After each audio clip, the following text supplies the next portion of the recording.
नेता प्रतिपक्ष तेजस्वी यादव 2 दिनों के दौरे पर मुजफ्फरपुर में हैं। जन संवाद कार्यक्रम, जो कार्यकर्ताओं के साथ संवाद कार्यक्रम, मतलब ये साफ तौर पे कहा जा सकता है कि चुनावी यात्रा शुरू हो चुकी है। बीच में अभी तिरहुत स्नातक निर्वाचन क्षेत्र के उपचुनाव है, तो वो चुनाव भी कवर हो जाएगा और आगे विधानसभा की भी तैयारी हो रही है। हमारे साथ अभी तिरहुत निर्वाचन क्षेत्र से उपचुनाव में जो महागठबंधन के उम्मीदवार हैं गोपी किशन, वो हैं और अपनी पूरी टीम के साथ हैं। यहाँ देखिए कि छात्र नेता चंदन यादव जी हैं, वरिष्ठ नेता हैं राजद के जयशंकर जी, ये सारे लोग यहाँ पर मौजूद हैं। टीम चल रही है, तो कैसा अभी तक क्या अनुभव? अब तो नाम जुड़ गया, सब कुछ हो गया। धन्यवाद मुकेश जी, नाम जुड़ गया है, बहुत उत्साह है जमीन पे। फेज 2 अभी भी बाकी है, जो 24 तारीख से 15 तारीख है। आपके माध्यम से मैं ये अपील भी करना चाहूँगा अपने क्षेत्र के तमाम भाई बहनों से कि अगर जो लोग छूट गए हैं वो 24 तारीख से 15 तारीख तक निकटतम कार्यालय में जाके अपना नाम जरूर जुड़वाएं। कोई समस्या आ रही हो तो हमारे कार्यकर्ता हर जगह पे, बूथ लेवल पे, ब्लॉक लेवल पे, पंचायत लेवल पे, सब जगह उपलब्ध हैं। Give me a call, we are really happy to help you out. और बहुत अच्छा रिस्पांस रहा फर्स्ट फेज का। मैं थोड़ा सा सुधार करना चाहूँगा आपके इंट्रो में। ये चुनावी रैली नहीं, चुनावी संपर्क नहीं था हमारे नेताजी का, ये सिर्फ कार्यकर्ताओं का संवाद है। कार्यकर्ताओं से जुड़ना, बात करना, ये हम लोगों को हर स्तर पे हम लोग करते हैं। जैसे हम लोग अपने टीम से भी मिल रहे हैं तिरहुत के संदर्भ में, वैसे हमारे नेताजी सबसे मिल रहे हैं। टीम बिल्टअप का ये बहुत की होता है। टीम को अगर बांधे रखना है तो टीम को आपसे डायरेक्ट कनेक्ट होना चाहिए। तो this is not a political electoral. कोई दिक्कत नहीं, भाजपा तो 5 साल चुनाव के मूड में रहती है। चंदन यादव जी, एक सवाल आपसे पूछना चाहेंगे। पिछली बार जो वोटर लिस्ट में नाम थे 94,000 थे और इस बार जो आंकड़ा अभी तक आया है वो 1.5 लाख के पार है। तो ये जो उत्साह वोटरों में, जैसा हमने पहले भी गोपी किशन जी से कहा कि एरिस्टोक्रेसी होती थी, ये डेमोक्रेसी कहाँ से घुसी? देखिए सर, डेमोक्रेसी इसलिए घुस गई क्योंकि हमारे कैंडिडेट डेमोक्रेटिक हैं। पूर्व में जो भी कैंडिडेट होते थे, आप गौर करेंगे, एक व्यक्ति जो लंबे समय से जीतते आए, दूसरे तरफ जो भी कैंडिडेट होते थे, आम लोग, और खासकर हमारी पार्टी की भी मैं बात करूं कि हमारे वर्कर लोग, खासकर छात्र युवा, उतना इंटरेस्टेड नहीं हो पाते थे, वोटर नहीं बना पाते थे, क्योंकि एकाएक लोग प्रेजेंट होते थे, जब मुझे चुनाव लड़ना है आ जाते थे और जाके समर्थन ले लेते थे। इस बार जो कैंडिडेट हमारे आए हैं, तो जो बरसों से एक शैक्षणिक संस्थान को ये डेवलप कर रहे हैं और वहां से बहुत सारे बच्चों को स्नातक करण की डिग्री लेने में, पढ़ने में इन्होंने एक लंबा समय से मदद करते आ रहे हैं। तो ये लोगों का कनेक्टिविटी है, गांव के लोग भी इनसे जुड़े हुए हैं, संगठन तो जुड़ा ही हुआ है और एक शिक्षाविद के नाम से भी ये जाने जाते हैं।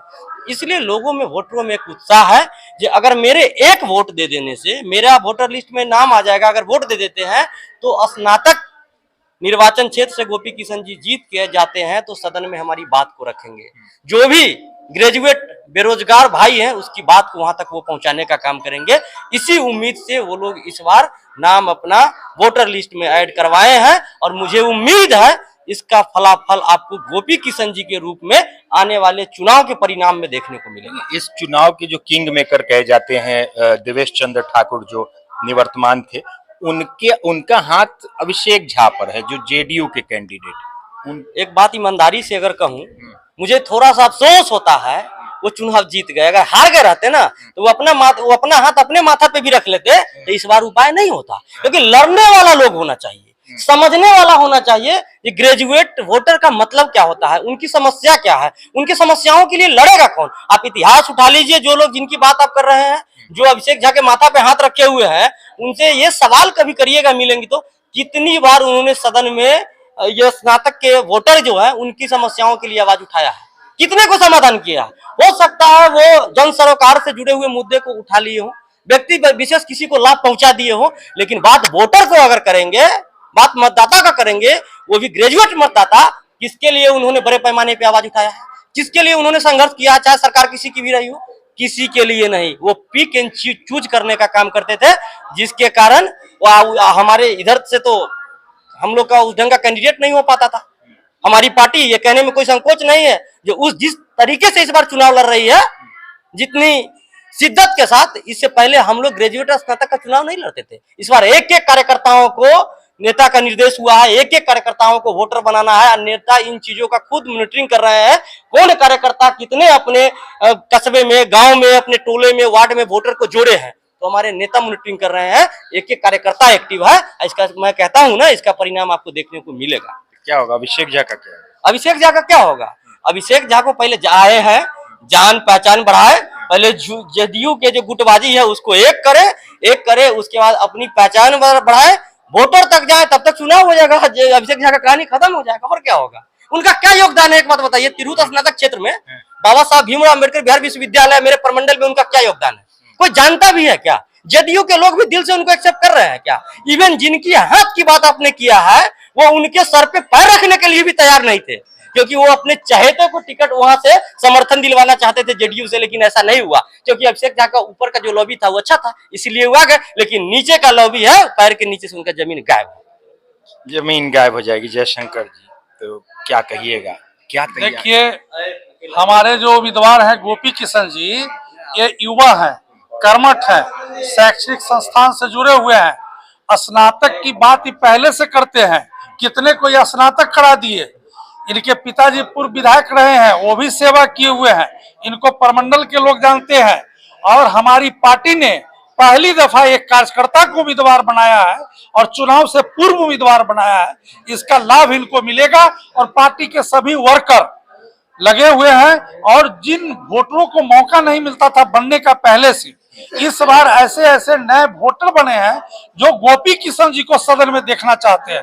क्योंकि गोपी किशन जी जीत करके जाएंगे तो स्नातक की बात करेंगे, गरीबों की बात करेंगे, बेरोजगारों की बात करेंगे। इनमें जज्बा है और इनके सामने कोई नहीं है टक्कर में। आई अभिषेक झा कहाँ पड़े हैं चक्कर में? ये सब चले जाएंगे हवा में। और जिनका कहते हैं माथा पर हाथ है, तो वो जब पहले से जो थे तो किसी का स्नातक का बात उठाए सदन में, वो अपना विकास किए, उनका छलांग लग गया है। किसी वोटर का विकास नहीं हुआ है। किसी स्नातक के लिए कोई आवाज उन्होंने सदन में उठाने का, बेरोजगार के लिए, रोजगार की बात के लिए नहीं किया। इसलिए गोपी किशन जी की जीत इस बार पक्की है। सारे लोग पूरे ईमानदारी से लगे हुए, सभी जाति धर्म के लोग इनके साथ हैं। तो देखिए, अभी जो कि तेजस्वी यादव मुजफ्फरपुर के दौरे पर हैं और जितने भी कार्यकर्ता हैं, जितने भी लीडर हैं राष्ट्रीय जनता दल के, वो अपनी अपनी बात को रखने आए हैं। तेजस्वी यादव से मिल रहे हैं, बात कर रहे हैं। और अभी हम बात कर रहे थे जो निर्वाचन क्षेत्र है तिरहुत का, उसके उम्मीदवार हैं महागठबंधन से गोपी किशन। खूब दावेदारी, मजबूत दावेदारी पेश कर रहे हैं और जीत का दावा कर रहे हैं। बने रहिए, आगे भी खबरों का सिलसिला जारी रहेगा। तब तक मुझे मुकेश चौरसिया को दीजिए इजाजत। नमस्कार।